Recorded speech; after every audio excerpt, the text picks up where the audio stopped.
Ahora bien, el Señor está hablando aquí de un aspecto importante, el aspecto del fruto.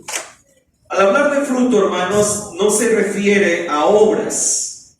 Muchas veces las personas piensan que dar frutos es hacer obras, cuando el fruto realmente tiene que ver con frutos dignos de arrepentimiento, tiene que ver con aquella manifestación del Espíritu Santo en la vida de todos nosotros como hijos de Dios. Y la pregunta aquí obviamente es: ¿a qué fruto se refiere? Y bueno, la palabra del Señor habla del fruto del Espíritu, que es amor, gozo, paz, paciencia, benignidad, bondad, fe, mansedumbre y templanza.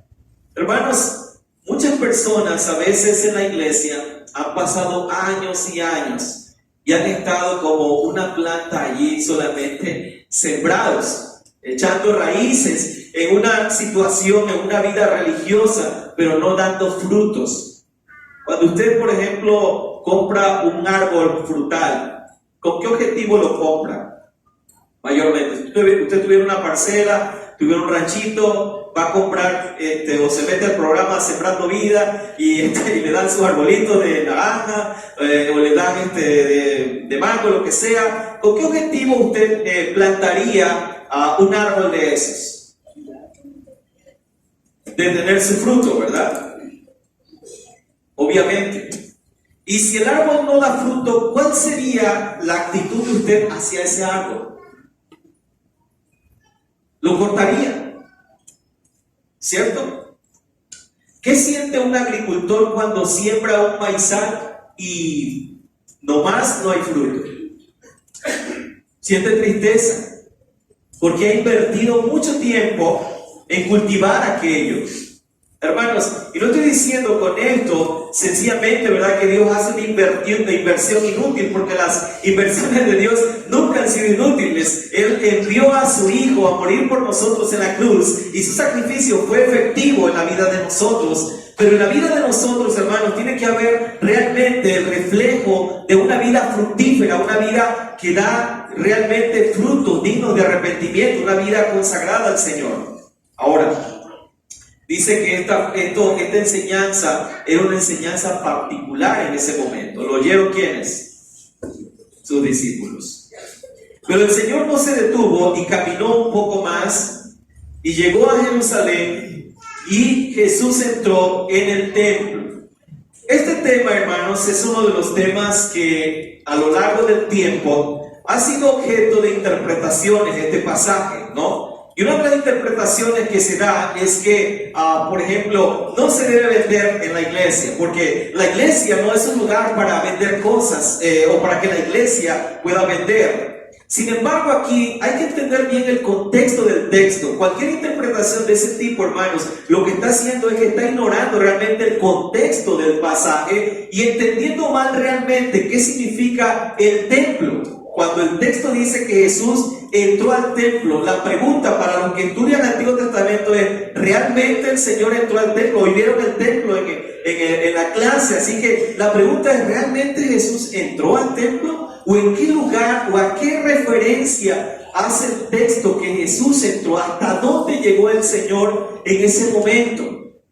Tenemos que pensar que el templo, ¿verdad?, o el tabernáculo, en este caso el templo, tenía diferentes atrios.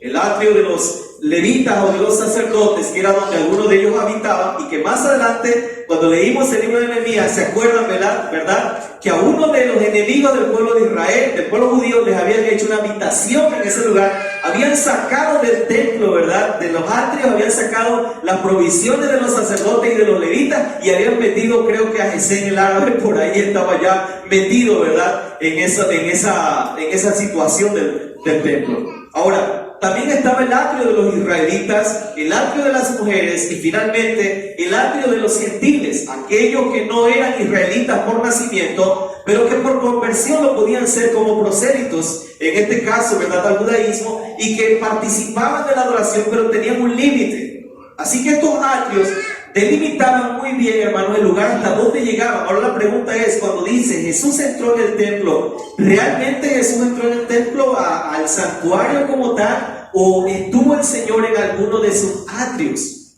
Porque esa es la cuestión a veces, ¿no? A veces se habla del templo, pero tenemos que ver que el templo tenía diferentes o varios atrios. Entonces, miren, en la parte donde estaba el atrio de los gentiles, había allí, hermanos, una serie de lugares donde se vendían.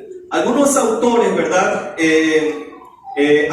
Cuentan que en un día de Pascua se llegaba a vender hasta 250,000 corderos. Imagínense, 250,000 corderos.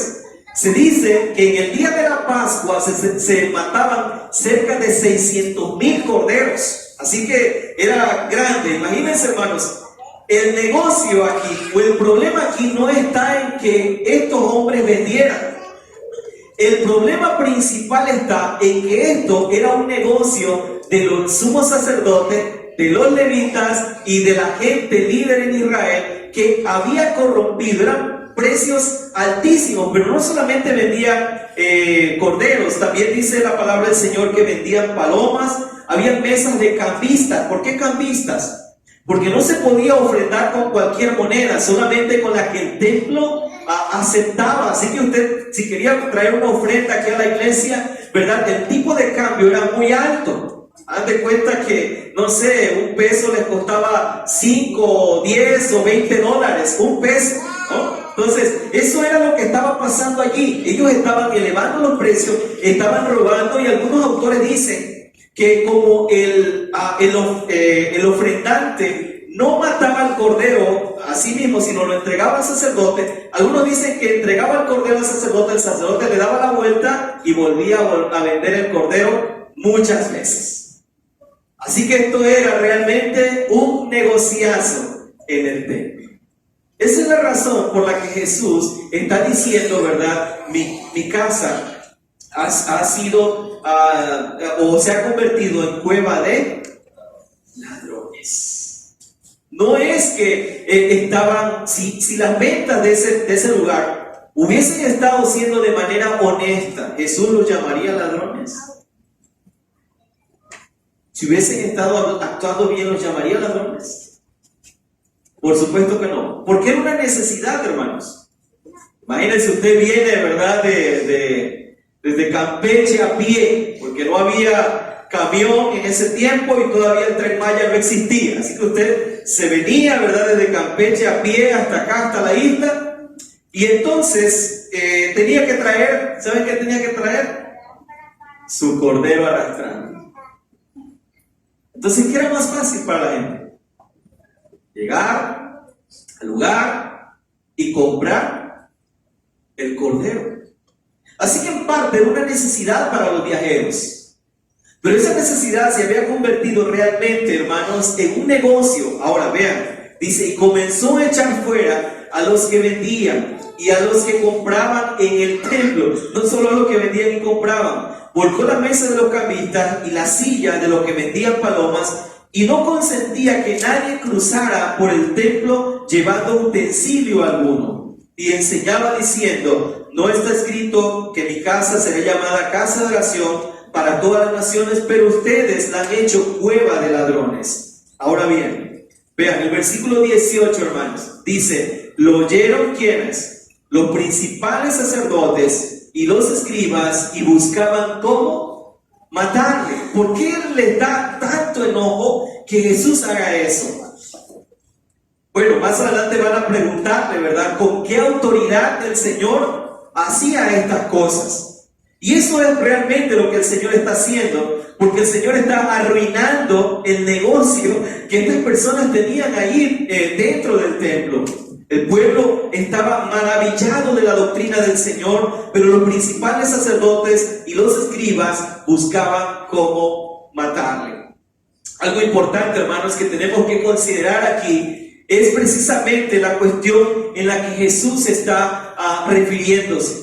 Recordemos que la defensa de Jesús no tiene que ver sencillamente con el lugar, hermanos. Porque más adelante el Señor Jesucristo precisamente, o más bien va a hablar de esta cuestión del templo que será destruido y que será levantado al tercer día, ¿verdad? El Señor dijo, ¿verdad? Este templo será destruido y al tercer día se levantará. Y ellos decían, oye, pero hemos tardado tantos años construyendo este templo y tú dices que en 3 días lo vas a levantar, estás mal. Pero Jesús hablaba de su cuerpo.